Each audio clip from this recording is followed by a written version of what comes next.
mu FDC yali muddugavu nnyo 2016 yava mu FDC era ne yeesimbawo ku bwannamunigina ag'omu nkuubo bagamba nti nno NRM eno yali emwogereza era mbu ssente kwolwo yali azirina era n'akawangula nga ssente eyogedde nziramu okujjukiza akyali muddugavu bw'ayingira Parliament ku z'emmotoka ezo kwe kwaveeza ebizigo ebyasookera ddala naye ebyasooka tebyali birungi era byalwawokko okumugyamu kala eya bukeedeya okutuuka mu ye China yasooka kusigala awo wakati awo nga si muddugavu nnyo ate si mweru awamu waddugavu awalala weeru kwegamba mikisi ng'omuyimbi Zakisi kyova olaba lwaki waliwo omwana awo eyamulangira nako byali ku X okwo ono yali wa paapa n'ateekayo ka positi omwana ng'agamba nti kati tayimu eno Vatikaani yonna ewunya Caroline kono nti nkomawo kanzije twogeremu era olwatuuka ne bamukwatirawo ne we twogerera bino tetumanyi gy'ali era naffe bulijjo tumutya naye olwaleero watukwatirako nga tugamba mu host tuli ba Piero yu omukyala Amongo n'alongo omweru olwayingira Parliament ne yatuula butuuzi mu mwaka gwa 2020 yeesogge NRM olwo twetegekera ki kulonda kwa 2021 abaganda bagamba nti ekiwola bakikwasa ngalo ebigambo ebigenda maaso mu ggwanga Uganda ebisinga biyinza okuba nga bibadde tebisoboka wansi w'enjuba omukyala Anita Amongo ng'akyali sipiika wa Parliament omukyala Anita Amongo ng'akyalina obuyinza bw'abadde alina naye oluvannyuma lw'okukomekkerezebwa kwa Parliament ey'e11 oluvannyuma lw'ebyo ebigenda maaso mu ggwanga Uganda nga bagenda maaso okubeera ng'ate banoonyereza ku bigambibwa nti nno engeri eby'obugagga bye gye bibadde biweramu biyinza okubaamu obuli bw'enguzi oyinza okugamba nti n'abo abaali bamutya okusongamu olugalo kakati bamusongamu mukono oyinza okugamba nti erinnya eribadde litamala gayisika mu kamwa kati buli omu asobola okuliisa mu kamwa nga bw'ayagala obwo bwe bulamu olwaleero osobola okuba nga oli ekyo ky'oli nga togambwako nga ggwe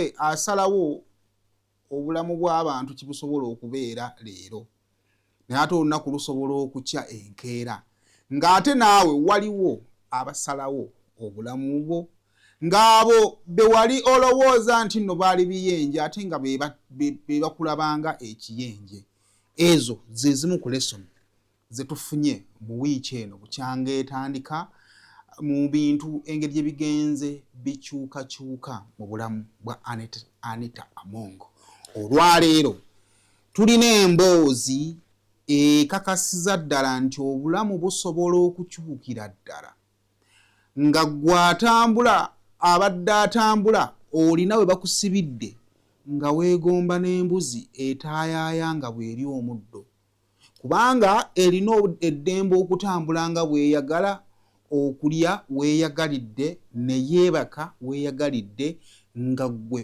olina w'oli waliwo abakusalirawo ky'olina okulya bw'olina okwebaka bw'olina okwebaka ne baani bw'olina okwogera nabo omuntu ali ku level ya Anita Amongo mumukwata bwe mutyo nga bamugaa nti tugenda mu nnyumba y'ekigo bannamawulire be basookawo ba TikTok be basookawo kireeta obunafu mu investigations z'eggwanga Uganda omuntu okumwandolinga ng'omubbi w'enkoko ku level ya Anita Amongo abantu batono bajja okuddamu okwesiga NRM n'ojjukolera okwewaayo kubanga the end of the day kiba kiraga nti muwunzika bubi muwunzika muswazibwa Anita yandibadde asobola okugenda side yandibadde asobola okumukwata ba investigation nezikola investigation zaazo secretary nezimutwala n'akola statement silawutule ng'omuntu mu kitiibwa kye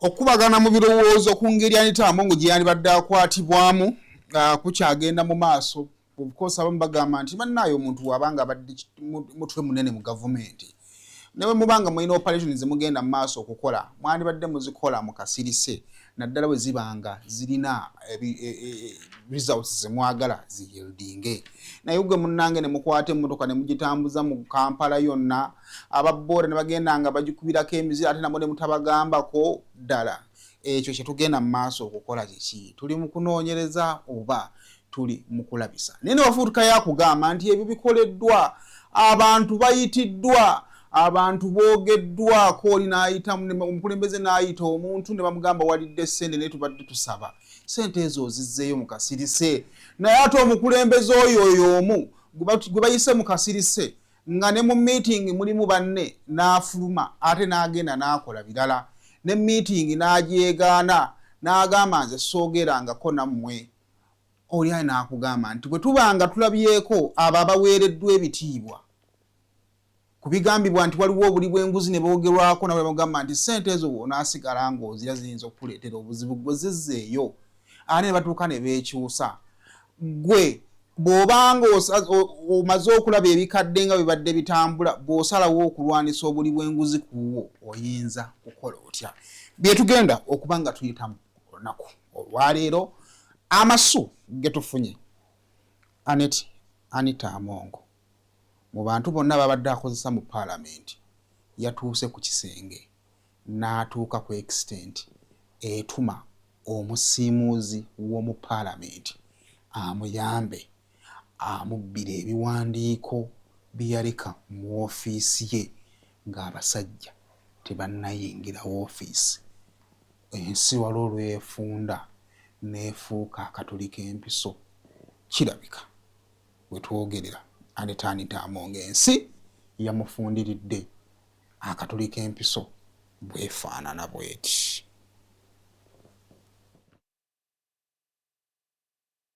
Millennial Logistics and Outsourcing be bannoggwa omusuubuzi ali e Uganda ng'oyagala okutumya emmaali okuva e China ekutuukeko ku mulyango. Aba Millennial Logistics and Outsourcing bakuguliza emmaali okuva e China nga ne bw'oba oyagala kugula butereevu okuva ku kkolero gw'oyogera bwogezi ky'oyagala nga bo banyeenya ngobero. Emmaali ne bw'eba ejjira ku nnyonyi oba ku mazzi bo bagitikka ate nno ne bagituusa nga nnamba ne bakwewaza okuyombera enkolo. Bano bw'obakwasa emmaali yo oba obakwasizza kibyago serengeta mu Nkulubagga kubanga ekuumwa bulungi okuva gy'eva okutuuka gy'eraga. Ennamba z'essimu zino bw'ozikoonako onooba weewonyezza embeera ya kirazamwoyo ng'ebbwa eridda mu nkovu.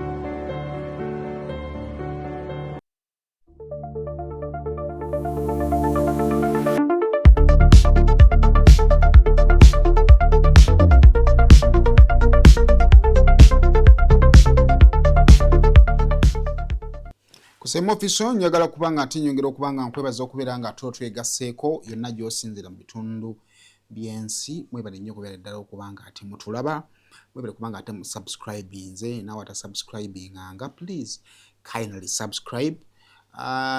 Tuba ne amawulire mu kasho kaffe kano ate tubeerayo ne one-on-ones nga tunyumyako n'abantu ab'enjawulo so nzikiriza nti olunaku lugwerako ebimu kuba bitambudde mu ggwanga oba osobola ddala okubeera nga ate obitegeera. Kale likinga vidiyo eno esobole okuba nga ate etambula ebbanga eriwererako ddala ate commentinga kituyambako okumanya kiki ky'olowooza olw'embeera neeyongera ddala okuba nga ate etambulira ddala bulungi. Basobole banyamanya okuba nga ate mbategeezaako nti bannaffe ate aba Al-Hila Holdings Uganda Limited abo bazimbi Al-Hila Holdings Uganda Limited bakutegeeza nti gwali eyo yonna ng'olina site gy'otambuza oyagala muntu agenda kukuyambako kuzimbira tutuukirire. Bw'oyagala okutandika okuzimba naye nga weetaaga muntu agenda kukuyamba kukuba pulaani tutuukirire. Gwali eyo ng'oyagala kuzimba biodigester tanks tutuukirire. Buli kintu kyonna ekikwatagana n'okuzimba ng'onoonya abakugu bayinza okukuyambako Al-Hila Holdings Uganda Limited webali era nga beeteefuteefu okwongera ddala okuba nga ate bakuyamba. Bakole ku namba zaabwe ez'essimu zola ku screen awo ebisingawo okusobolera ddala okuba nga ate obitegeera. Basobole banyamya babanga ndi bategeeza nti African Canadian Foundation baleese third global conference on substance abuse, addiction ne mental resilience.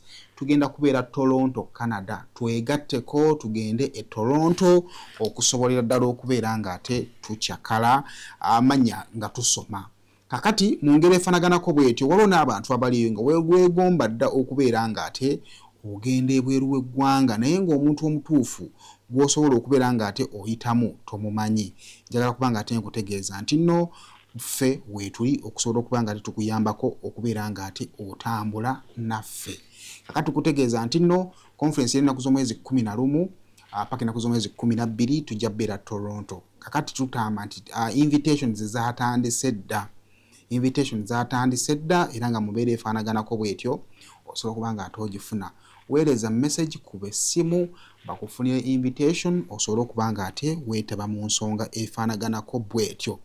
Kale omukulu amanyiddwa nga Jobs Link Group era nga wangaira mu ggwanga erya Bungereza abategeeza nti nno Yugi Fest ey'omwaka 2026 etuuse era nga egenda kubeera ku Newham Leisure Park Centre 281 Prince Regent Lane London era nga egenda kubeera ennaku z'omwezi zigenda kubeera mmeka zigenda kubeera mmeka bannaye ennaku z'omwezi 4 July. Yes, ennaku z'omwezi 4 July weegatte ku bantu okuli Suna Ben Nembazira Tone Apas Satabu wa Natolo Aida Muggo niwo omulala wano wuno ndabawo Vairota ndabawani Omega 256 Rage bonna bagenda kubeera nga babeera awo so tubenga nayo tubeerayo ekintu kibiri nga kitambulira ddala bulungi.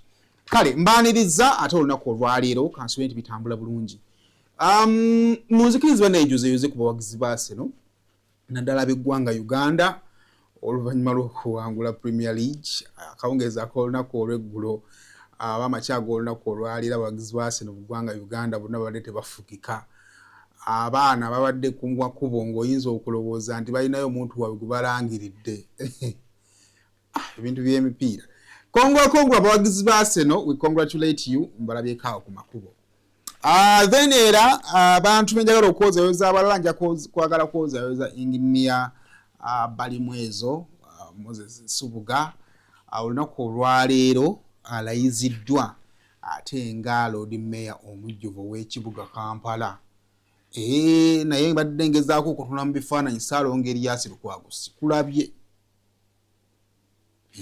Pozinga naakulaba buwalala naye we thought outgoing mayor onaabeerawo okwasa mayor omujja akalulu tewakkirizaganya na byakavaamu. Badde ndowooza Uganda tukulaakulanye mu democracy tukutuuka ku extent eyo nti at least omuntu asobola okukkiriza nti owayo omusajja bw'abanga akalulu ammezze mu bulungi kangende muwe. Omanyi democracy waliwo ebintu ebicekinga democracy kati ekyo kicekinga democracy. Bw'obanga oli an outgoing leader ng'agenda mu kalulu n'okuwa bulungi omusajja nakubba n'ennume n'ekona n'enywa.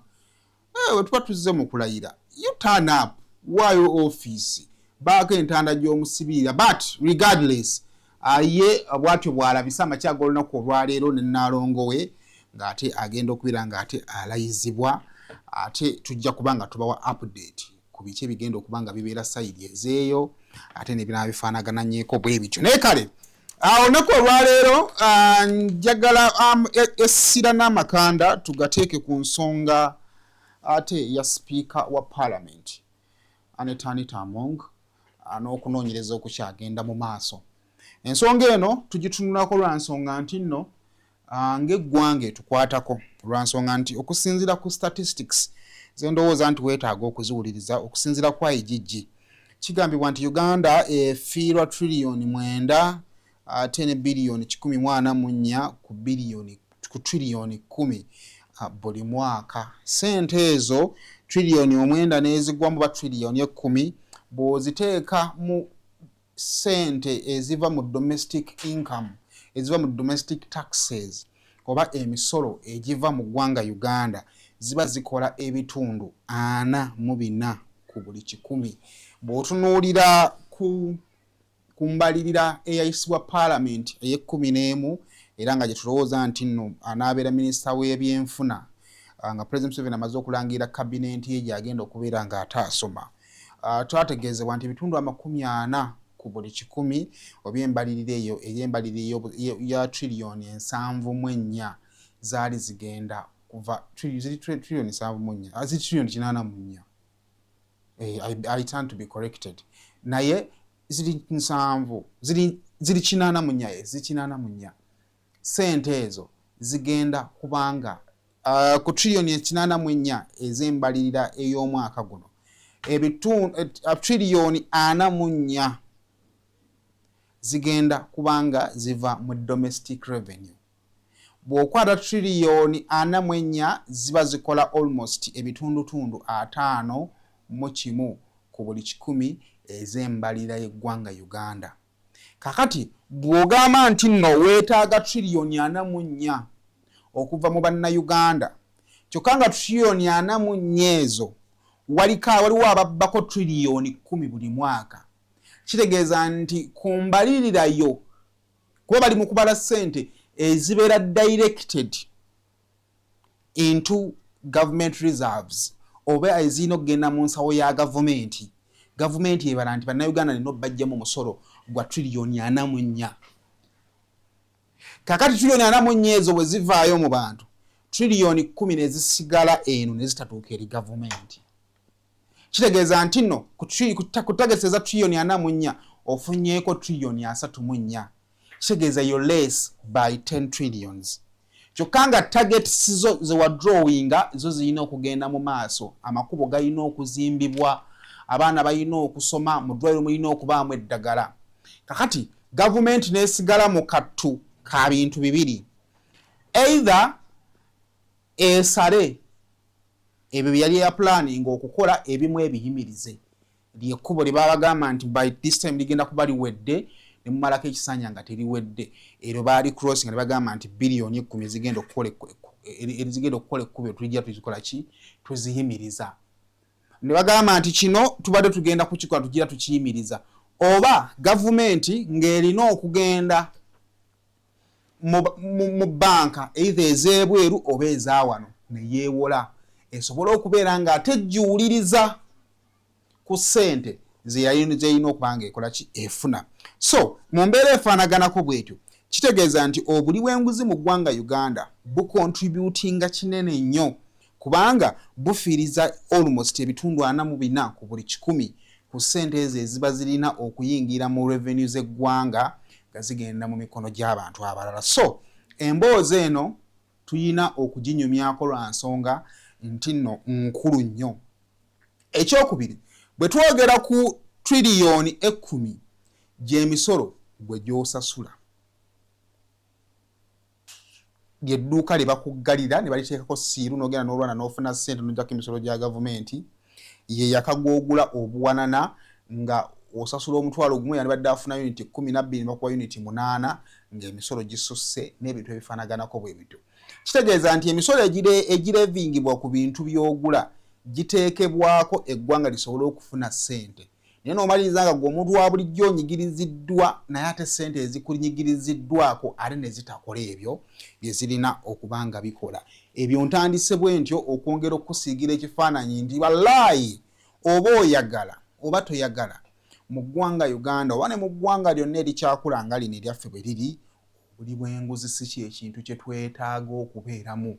Era abalyake n'abali b'enguzi nga tukyalina bamaama bazaalira ku sitaka, nga tukyalina abalwadde abafiira mu kkubo lwa nsonga nti ku kyalo tewali ambulensi, omulwadde ne bamuteeka mu ntebe ne bamusiba ku ggaali basobole okumuvuga omutwala mu ddwaliro, tetusobola kukkiriza oba tetusobola kukkiriza ku accommodatinga buli bwanguzi kugenda mu maaso mu ggwanga Uganda. Wabula wadde ng'obuli bw'enguzi bulwanisibwa, it is very important ne bukolebwa mu nkola entuufu, ate n'ebikolebwa ne bivaamu ebibala ate ebiyambako bannansi okuyiga ate n'okuzza ssente zaabwe ezo eziba zigenze mu maaso okubeera nga ate zibulankanyizibwa. Naye olunaku olwaleero mbadde awo nga ntunuulira engeri abantu abalina amaanyi gye basobola okukeera ku makya ng'amaanyi ago ge babadde balina ge babadde boogeza tebagalina. Emabegako waliwo akafaananyi akaafuluma akaali eyali IGP wa poliisi General Kerry Kaihura ng'atambuza bigere ali ku kkubo. Ekifaananyi ekyo kyatambula nnyo. Abantu abamu ne bagamba musajja wattu alina eddembe okutambula nga bw'akola ki nga bw'ayagala ddembe ly'okutambuza ebigere. Naye nga General Kerry Kaihura yali musajja w'amaanyi nga tasobola na kutambula ku kkubo yekka, nga kisobola okuba nga kwolwo yali atambula bibye. Abantu beewuunya kubanga baali tebakirabangako. Bwe mbadde ntunula nga nsoma mu lupapula Daily Monitor, abakulu ne batutemera ku ngeri Speaker wa Parliament wiiki emu emabega abadde asinzibwa wiiki emu emabega abadde atambula ng'alina omukyala amusiimuule nga tosomye baka vidiyo ako omanyiko ekali Lawrence. Sipiika wa Paalamenti abadde alina omukyala ng'omulimu gwe bw'alengera sipiika ng'abadde ali munda nga tali mu ngatto. Adduka n'afuluma n'adda ebweru. N'akwata engatto za sipiika n'azitunuza mu mulyango. Sipiika n'ajja n'ayingizaamu ekigere. Era ng'omukyala ono alina obuvunaanyizibwa okumeekinga sure nti ekigere kya sipiika kiyingidde bulungi mu ngatto. Kubanga tasobola kukutama. Okalaba bulungi. Ate bw'amala n'adduka omulaba. Ye alina osigala ku bibye ono n'amuyamba okwambala. Wiiki emu emabega obwo bwe bubadde obulamu bwa sipiika wa Paalamenti. Ekizimbe kya Paalamenti mu nteekateeka yaakyo sipiika wa Paalamenti ye political head waakyo. Naye ate kirina obukulembeze obulambikiddwa nti ne mu kaseera nga Paalamenti terina sipiika emirimu ku Paalamenti gisigala gitambula. Wabula ku Paalamenti awo oyinza okugamba nti buli muntu yenna abadde avunnamira sipiika wa Paalamenti era tewali kyabadde yeetaaga mu mannya ge nga sipiika wa Paalamenti kibadde kiyinza kumulemesa kukifuna. For example, olunaku olw'ejjo nabategeezezza nti sipiika wa Paalamenti ono oluvannyuma lw'okufa kwa Jacob Oulanyah eyali sipiika wa Paalamenti akabanga akatono. Sipiika wa Paalamenti oyo okusinziira ku nteekateeka omumyuka we alina ku chambers z'omumyuka we zina kubeera ku 5th floor. Then Speaker wa Parliament ye n'abeera ku floor ey'omukaaga. Wabula mu buyinza bwe nga Speaker bwe yatuuka n'agamba chamber floor ey'omukaaga sijja gibeerako mundeke nsigale mu floor ey'okutaano mwembadde. Era mu maanyi ge nga Speaker mu kisanja kye mwasaavingidde floor ey'okutaano kwe kubadde chamber za Speaker wa Parliament okwawukana n'ekyo ekyaliwo mu kaseera nga Jacob Oulanyah alayidde nga Speaker wa Parliament. Speaker wa Parliament ng'amaanyi agalina bwe yajja yasangawo emmotoka ezaali zibavuga nga Speaker wa Parliament. N'atuuka n'agamba emmotoka zino mpulira teziri mu capacity yange nga Speaker. A Speaker should work better. Era bw'atyo twagenda okumaliriza nga Mercedes Benz 2 zitumiddwa okuva mu ggwanga erya Bungereza era kampuni emu eya Miss Elbert ye yasobola okubanga etikka emmotoka ezo okusinziira ku baali babaliriramu babaliririranga emmotoka ezo zaali zibalirirwamu obuwumbi 2 n'obukadde bwali 5 n'obukadde ne biliyoni bwali obuwumbi 2 n'obukadde 5 emmotoka ezo kwe zajjira. Ebyo byonna waakimbi kubuulira ngezaako kutemera ku maanyi ga Speaker wa Parliament g'abadde alina ku kizimbe ekyo.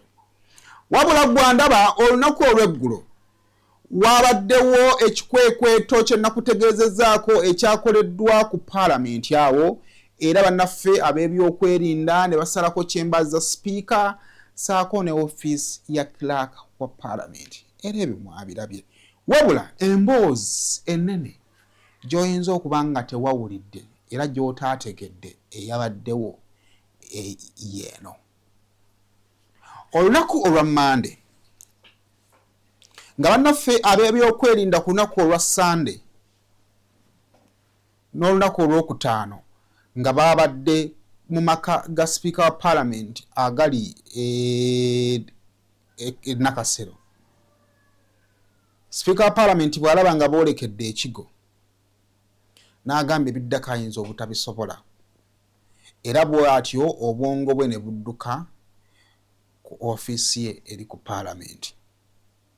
Mu kaseera ako Aneta Amongo yali tasobola kuva waali okusobola okwetambulira okugenda ku Parliament. Ate era nga mu kaseera ako Amongo talina muntu yenna mukulu gwasobola kukubira ssimu kuwa kiragiro kumukolera kyayagala kukola ku Parliament. Mu bakozi bonna abali ku Parliament, Parliament eyo erina clerk to Parliament. Parliament eyo erina amanyiddwa nga executive secretary. Parliament eyo erina department nyingi. Naye nga bonna tasobola kubakubira masimu. Naye ng'alina bye yeetaaga mu ofiisi ye. Kigambibwa Anita Amongo musimu ye yayina enamba y'omwana alongoosa mu office ye ku Parliament. Era bw'atyo Speaker wa Parliament n'amukubira n'amusaba bw'aba agenze okutereeza mu office ye amupaakingira ebintu bye byonna naddala ebiwandiiko ajja mubuulira engeri gye bijja okufuluma Parliament basobole okubimutwalira w'abyagala bibeere. Era omwana ono alongoosa teyali mubi era naye bwe yafuna waazi n'agenda mu office ya Speaker wa Parliament n'apaakinga buli kimu. Era bwe yamala okukipaakinga ebintu ebyo ne bifulumizibwa Parliament ne bitwalibwa kugamu ku maka ga Speaker Anita Amongo. Ebyo bigambibwa okuba nga byakolebwa kuzaali ssaawa nga emu ey'akawungeezi ku lunaku olwa Monday, olunaku lwennyini bannaffe ab'ebyokwerinda bwe baali bagenze mu maka ga Speaker Amongo agali ekigo. Wabula ebyembi mu lunaku olwo joint security kadde kamera nga zaali kigo gye zaali zikebera n'ate era zaali zigenda mu maaso okubeera nga ate zikebera mu maka ga Speaker amalala. Ebiwandiiko ebyali byakatuusibwa okugibwa mu Parliament ate bannaffe abanoonyereza ba gavumenti baba detectives ate ne babikwata nga byakatuusibwa mugamu ku maka ga Speaker Anita Amongo. Kakati njagala kukusiigira kifaananyi ku kiki kye kitegeeza olunaku okukya ng'obuyinza bukuvuddeko. Okusinziira ku Executive Secretary owa Speaker era ng'ono amuweebwa Parliament yategeezezza nti ekisooka Speaker agenda okwogera n'omwana alongoosa teyamutuukirira. Era bw'atyo Executive Secretary n'ategeeza nti nno singa Speaker wa Parliament yali yeetaaga okufuna ebintu mu ofiisi ye kakati wano laba wulirizawo bulungi kubanga kye kitegeeza obuyinza okuvaako.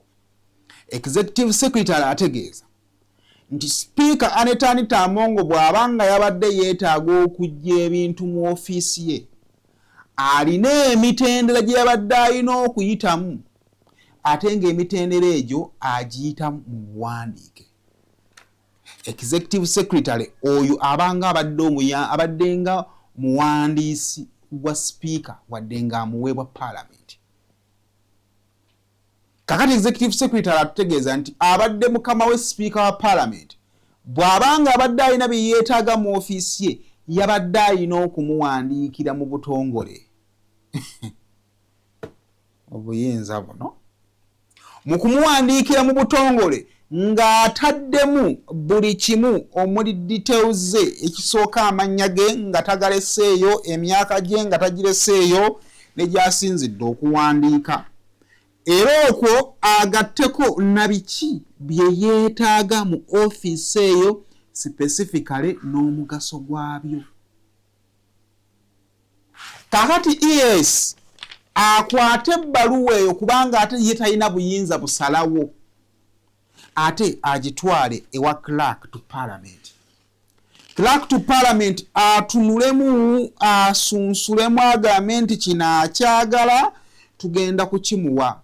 Fayiro eno agyagala naye okusinziira ku kunoonyereza okugenda mu maaso tetugenda kugimuwa, tugenda muwaamu kino tumuweeko kino tumuweeko kino kinajja kukirinda. Clerk to Parliament bw'amala ate agende ewa Sergeant in arms oyo oyinza okulowooza nti yalinga yakulira security ku Parliament atunule mu biki ebigenda okubeera ng'ate bifulumizibwa oluvannyuma lwabo bonna okuteekako omukono ku mpapula ezo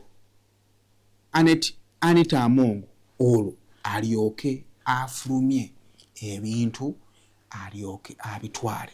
Wabula bano bonna abalina omuteerako emikono wiiki emu emabega babadde bakozi be era nga bamuvunnamira nga bagamba maama essaawa zino Speaker wa Parliament yeetaaga kubawandiikira bw'abanga alina obuyambi bwe yeetaaga okuva gye bali olunaku lukya buki obuyinza ne bugenda. oluvannyuma lw'olunafu bannamateeka okukizuula nti nno sipiika wa paalamenti yabadde ayise mu lukujjukujju nabba oba n'aggyayo ebintu bye mu ofiisi ye wabula ne mala ne bizuulibwa bwe batyo kyova olaba nti ab'ebyokwerinda olunaku olw'eggulo baalabiddwako ku paalamenti era kigambibwa nti nno ab'ebyokwerinda bye twalabye ku paalamenti ekiro olunaku olw'ejjo ku makya abasinga babadde baleeteddwa kawuggulo limu era ng'ekyabadde kibaleetesa lwa nsonga nti babadde tebaagala biwandiiko birala byonna kwongera kufulumizibwa either okuva mu ofiisi ya sipiika wa paalamenti oba okuva mu ofiisi ya kiraaka wa paalamenti. Era okusinziira ku bannaffe abagenda mu maaso okubeera nga ate banoonyereza abayogereddwako nabo bategeezezza nti ebimu ku biwandiiko ebyabadde bitwaliddwa wadde nga tebasobodde kutubuulira biwandiiko byabaddemu ki byabadde biraga ssente byabadde ku ki ebyo basigaza naye baatutegeezezza nti ebimu ku biwandiiko sipiika byabadde agezaako okuba nga ate afulumya ofiisi ebiwandiiko ebyo byebimu ku bujulizi bwe bagala okuba nga ate bakozesa mu kuzimba omusango ogw'obuli bw'enguzi n'okwegaggawaza ogwagalwa okuba nga ate guggulwawo ku sipiika wa paalamenti. Ako nkatadde wali ensonga ey'okubiri nabagambye episode y'olunaku olwaleero nagituumye obuyinza bwe bugenda ekiwola bakikwasa ngalo. Kaakati ababadde bagoberera saaki ezi zonna ezibadde zigenda mu maaso mu mayumba ne mu assets za speaker by the sibu wokka bwe bagenze wone gye bagenze ne batatwala kamera. Ekyo tujja kukibuuza banoonyereza nti lwaki ebifo ebimu bali batwalayo abakamera ebifo ebimu ne batatwala be bakamera. Wabula ebifo ebisinga naddala ebya assets n'ebyobugagga bya sipiika wa paalamenti gyabadde ewadde wagenda okwazibwa omwami we Moses Hashim Magogo yabadde akulembera ba detective okugenda okubalaga ebyo baagala okulaba. Era munajjukira nti nno ku lunaku olwasookera ddala kwa Sunday amagye ne poliisi lwe gaasalako amaka ga sipiika wa paalamenti ag'ekigo omukulu Moses Hashim Magogo yalabibwako ng'ali mu kulambuza abasirikale ennyumba yaabwe n'ebyo baali beetaaga. Wabula ebyo oyinza okugamba nti Magogo abadde abalambuza kubanga babadde babikwasaganya babiri omwami n'omukyala amaka gaba ga mwami na mukyala. Kaakati olunaku olw'eggulo ensonda ezeesiika zigamba nti waabaddewo okulya n'okukomba essowaani buuza batya. Twatuuse mu kaseera nga eno gye tubadde tulambulanga mu by'obugagga Hashim Magogo yabaddewo era nga yalambuza. Bwe baatuuse ku ssa ery'okulambula woofiisi ya sipiika nga tewali asobola kubalambuza okuleka ye yennyini mwenye sipiika wa paalamenti Anita Amongo. Era ekiragiro ne kifuluma nti nno ku paalamenti tubadde tusaba sipiika wa paalamenti awerekere ku b'ebyokwerinda asobole okubalambuza n'okubalaga biki bye beetaaga. Okusinziira ku yayogeddeko ne Daily Monitor yategeezezza nti nno awo nawo waabaddewo okutuyana era mbu amasimu ne gakubwakubwa era ng'ebigambo ebitambulira mu masimu bigamba nti bw'omegga ate tokola ki toluma paka abakulu bwe baawulirizza okusaba era bwe bati abakulu ne bajja bokka ku paalamenti nga sipiika wa paalamenti taliiko. Wabula singa abasobodde okuddiriza tebaddirizza kitegeeza olunaku olw'ejjo mu kamera ensi yabadde egenda kulaba ku sipiika wa paalamenti ng'akulembeddemu ab'ebyokwerinda okusobola okubalaga ebiri mu ofiisi ye. Embeera bw'etyo bw'eri, embeera bw'etyo bw'etambula. Tukyagenda mu maaso okubeera nga ate tutunula biki ebigenda okuba nga ate biddako, bipya ki ebigenda okuba nga ate bizuulwa. Kategedde bulungi? Sooka mbeeko ku vidiyo eyajjo n'abasajja batuuka ku paalamenti ate nkomewo mbabuulire update empya okusinziira ku lupapula New Vision ababaka 30 nga sipiika wa paalamenti awedde be bagenda okwambalwa.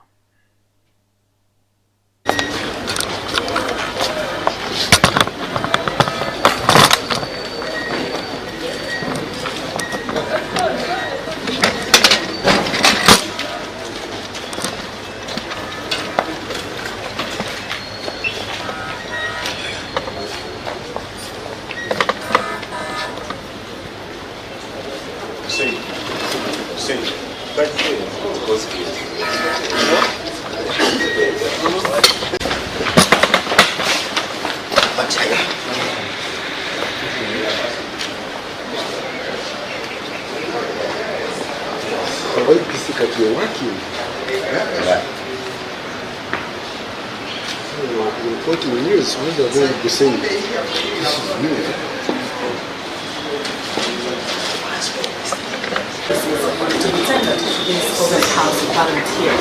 Also, we can be sure to tell you that since yesterday, the environment of Parliament has been totally different. Different in a way that different faces have been able to be seen by different individuals identified with security detectives, and ideally, even today morning, we were able to see what many people understand to be a security check. For the first time, we saw a heavy parade at Parliament here. And that heavy parade was the composition of the government police officers, the particular ones who are in the forensic, who are in the counter-terrorism unit, but also the ones that are going to be part of the usual field force unit here at Parliament here.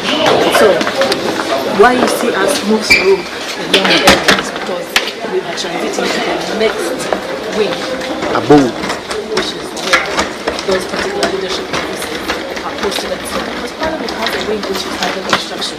We're able to see some of the areas cleaned up and with some metallic. Meet our passionate creator, ready to bring ideas to life at Truth Design Academy. From mastering graphic design to creating stunning visuals, this is where creativity begins. But design is just the start. Lights, camera, action. Exploring the world of filmmaking is just as exciting. With hands-on experience, every challenge turns into a learning opportunity, and success is just a step away. At Truth Design Academy, we offer courses in graphic design, film production, digital marketing, website design, 3D animation, and photography, including drone technology. Your creative journey starts here. Enroll today and turn your passion into a profession. Omuntu ali ku level ya Amongo mukwata bwe mutyo nga muga nti tugenda mu nyumba y'ekigo banamawulire basookawo ba TikTok basookawo kireeta obunafu mu nkoko ku level ya Amongo abantu batona bajja okuddamu okwesiga NRM n'ojjukolera okwewaayo kubanga the end of the day kiba kiraga nti muwunzika bubi muwunzika muswazibwa anta yandibadde asobola okugenda side yandibadde asobola okumukwata ba investigation nezikola investigation zaazo secretary nezimutwala nakola statement silawutulenga omuntu mu kitiibwa kye kale enteekateeka bwetyo bweri enkwata engeri abadde speaker of parliament Anita Mbongo ebintu ebyo bikwasaganyizaamu waliwo abalowooza nti nno tebikwatiddwa bulungi waliwo enkwata eyandibadde esukka ku eyo gye byandibadde bikwatibwamu kakati omuntu yena ajja kugamba nti okay byonna bikoleddwa kyekiddako okusinziira ku mukutu gwa New Vision gukubya omutwe ne gutusongera ne gutugamba nti ababaka ba parliament 30 among 30 MPs on police radar ababaka ba parliament 30 wetwogerera essaawa zino bannaffe ab'ebyokwerinda bagenda mu maaso okubeera nga ate babatambulirako Anita Mbongo wabeeredde speaker wa parliament oyinza okugamba nti abadde alina ekibinja ky'ababaka ba parliament baakolagana nabo mu mateeka n'entambuza y'emirimu era ababaka boyinza okugamba nti ekyo kibadde mikwano gye era naawe ng'olisinziza mu comment section osobola okugenda mu maaso okubeera nga ate ozibiriramuko n'ogamba ono abadde munywanyi wa speaker ono abadde munywanyi wa speaker now ekibuuzo we babanga ababaka 30 abeetaagibwa police ababaka abo be baani we mubanga babaka abo abeetaagibwa police mulimu n'abo opposition be baliwa emirundi mingi twalaba akulira ekibiina kya National Unity Platform Robert Kyagulanyi Ssentamu ng'alumiriza Anita Amongo okubeera nga yawa protection naddala bannakibiina kya NUP be yali asoowaganye nabo okubeera nga bagenda mu maaso okukola bye baali bakola okujjukizaako ekibiina kya National Unity Platform bwe kifuna obutakkaanya n'owekitiibwa Mathias Mpuuga ekibiina kya NUP kyawandiikira Parliament nga kigisaba wabeewo enkyukakyuka ekolebwa kubwa Commissioner ba Parliament era bwe batyo ne basaba Commissioner yaliyo okubeera nga ataawummuzibwa ate ekifo ekyo babeere nga bakikwazzaako butebi wala Speaker wa Parliament ekiteeso ekyo yakigaana era bwe batyo ne basigalayo kuba Speaker n'asigalayo kuba Commissioner paka Kisanja kuggwaako tebaakomaawo akakiiko ka Parliament ka government za bitundu kaaki erinnya ettuufu liyinza okuba nga linvuddemu n'akakiiko ako kaali kakulembera Dr. Bedi Bwanika era nga amyukibwa omubaka omukyala eyali ebiseera ebyo ow'Emityana Joyce Baagala ekibiina kya NUP nga kiyita mu chief whip Nampala waakyo omukulu amanyiddwa nga Nambeshe baasaba Parliament okubeera nga ate ewummuza bammemba abaali bali ku kakiiko ako ng'abakakulira era still Speaker wa Parliament ng'akozesa obuyinza bwe n'agaana okwapuruvinga okusaba okwali kukoleddwa ekibiina kya NUP era ababaka bagenda kumalako Kisanja nga be batuula ku bukiiko obwo era nga bebabukulembera ekibuuzo babaka ki police begenda mu maaso okubeera nga ate etambulirako era ababaka abo bayinza kubanga bakola mulimu ki oguyinza okubanga police evudde kwonoka bwejungira okubanga ate edda gye bali wabula ennaku 2 emabega omubaka kati ow'Ebukoto East omulongo Saala Kityo bwe yali ayogeramu ne Adam Kungu yali ayogera ku experience ye by then yali mukulembeze wa netball mu Uganda bye yayitamu oluvannyuma ye kyagamba nti okugaana okuli awamu n'abantu abamu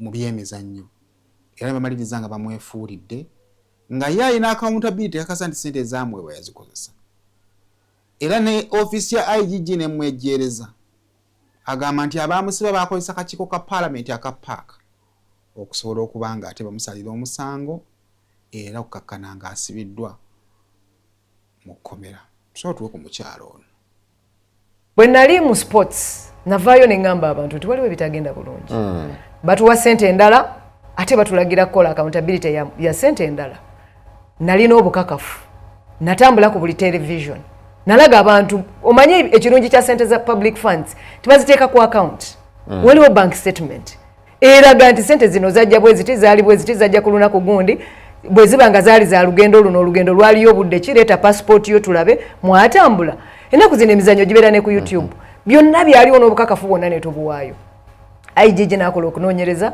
n'alaga nga tetwalina musango gwonna gwe twazza naye omusango gwe nali nazza kugaana kwetaaba mu kabondo k'abalyake kulya nabo naye kyasinga okunnuma n'okummenya omutima nti nga ne IGG amaze okutwexoneratinga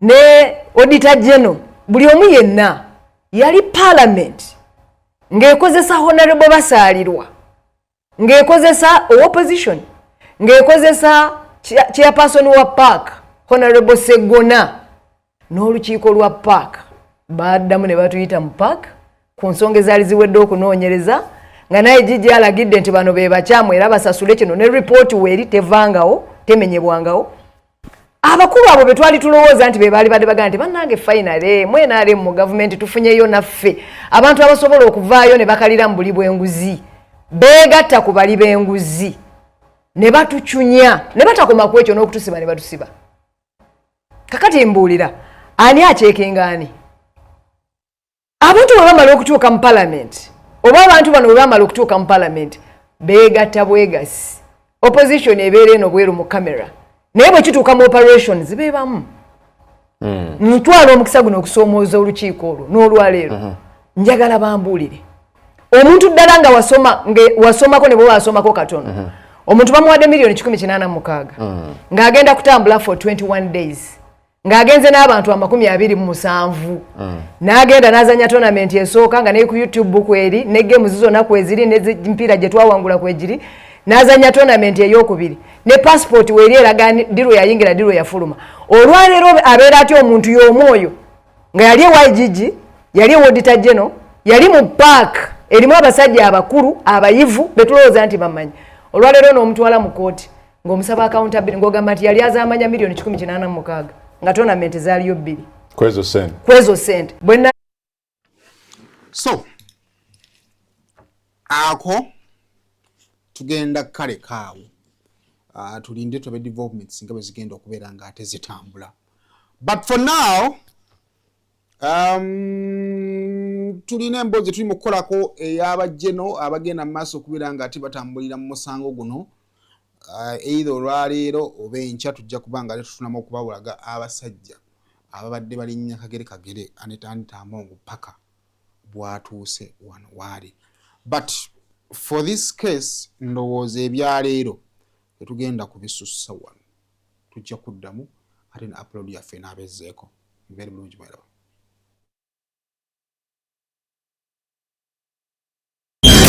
Martin Comedy Store back to Sakode 10th year anniversary with Diamond Platinums. I'm so happy. Yes, Diamond Platinums from Tanzania will also feature the band from Kigali, Rwanda, Eric Omondi, Kenya, Raymond Namakula, Spice Diana, Cindy Senyu, Lydia Jasmine, Big Fameka, Winnie Waji, John Black, Anon, Kabako, Laika, Gloria Bugi, Katalayan Kando, Comedians, MC Maria G, Amoti, Salvador, Madrat and Chico, Maulana Drain, Tichampa Mire, Bisonto, Shequina Neva, Raj Kabija, Sami and Shawa, Myriad, Bobby Brown and Nilo Nilo. The 10th anniversary of Comedy Store on Friday, June 5th at Lugogo Cricket Ovo. Gates open at 2 p.m. Buy tickets now at ticketsasa.com. Sponsored by